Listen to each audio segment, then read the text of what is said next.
Hi అండి అందరికీ. మీలో ఎంతమందికి బెల్లం పారాని అంటే ఇష్టం? 90s కిడ్స్ అందరికీ ఫేవరెట్ బెల్లం పారాని.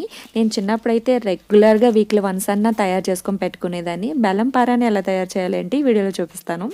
ఫస్ట్ బెల్లం పారాని కోసం బెల్లం తీసుకోవాలి. బెల్లాన్ని ఈ విధంగా తురుముకోవాలండి. నెక్స్ట్ ఒక బౌల్ తీసుకోవాలి. ఇలాంటి వెడల్పాటి గిన్నె అయితే బెస్ట్. దీనిలో తురుముకున్న బెల్లం వేసుకోవాలి అండ్ 1 టేబుల్ స్పూన్ వరకు వాము అయితే సరిపోతుంది. సో వాము తీసుకొని బెల్లంలో వేసి మిక్స్ చేసుకోవాలి బాగా. బెల్లము అండ్ వాము బాగా మిక్స్ చేసుకున్న తర్వాత ఇందులో ఇలాంటి చిన్న గిన్నె లాంటిది పెట్టుకోవాలి, ఒక స్మాల్ బౌల్ లాంటిది. వేరే గిన్నెలో కొంచెం వాటర్ తీసుకోవాలి. సో ఈ గిన్నెని తీసుకెళ్ళి మనం ఫస్ట్ తయారు చేసుకుని గిన్నెపై పెట్టాలి. ఈ విధంగా నేను వీడియోలో చూపిస్తున్న విధంగా పెట్టుకోవాలి. ఈ మిడిల్లో అయితే స్టీమ్ వస్తుంది కదా, స్టీమ్ రాకుండా మనం ఏదైనా క్లాత్తో టై చేసుకోవాలండి. సో ఇలా టై చేయడం వల్ల స్టీమ్ అనేది బయట రాకుండా ఉంటుంది. సో నేను వీడియోలో అలా చూపిస్తున్నాను. ఈ విధంగా రెడీ చేసుకోవాలి. సో నెక్స్ట్ దీన్ని తీసుకువెళ్ళి స్టవ్ పైన ఒక 5 మినిట్స్ ఉంచుకోవాలి. సో ఆఫ్టర్ 5 మినిట్స్ తర్వాత వాటర్ మనకి తెలిసిపోతుంది, బాయిల్ అయిపోతుంది.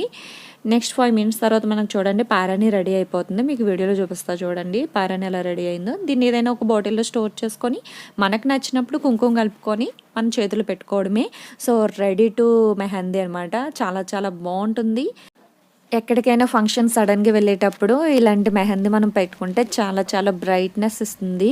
సో ఈ వీడియో మీకు నచ్చితే ప్లీజ్ లైక్ చేయండి, షేర్ చేయండి, సబ్స్క్రైబ్ చేయండి. Thank you for watching guys. Bye bye.